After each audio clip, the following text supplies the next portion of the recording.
Welcome to Man Does Tech, where I solve the problems you didn't even know you had. You begin by opening Windows Security and navigating to Firewall and Network Protection. This gets you to the control surface. You need administrative rights because changes affect system services, so sign in now.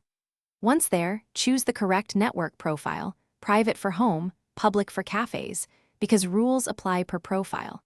Turn Microsoft Defender Firewall on for the profiles you use. That activates protection and lets you add rules safely. Now proceed to Advanced Settings to create specific rules.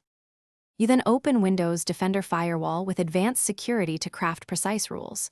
Choose inbound or outbound depending on traffic direction, then click New Rule and pick port or program to target. Specify TCP or UDP and enter the exact port numbers or program path because precision prevents accidental exposure. Next, set the action to allow or block and select which profiles the rule applies to. Finally, name the rule clearly so you'll recognize its purpose later, and describe any exceptions.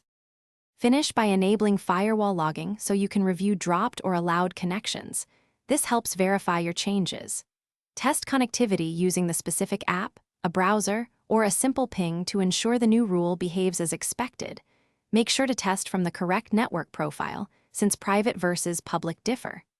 If something's blocked, temporarily disable the new rule, confirm the network profile is correct, and ensure the Windows Firewall service is running. These checks resolve most issues quickly.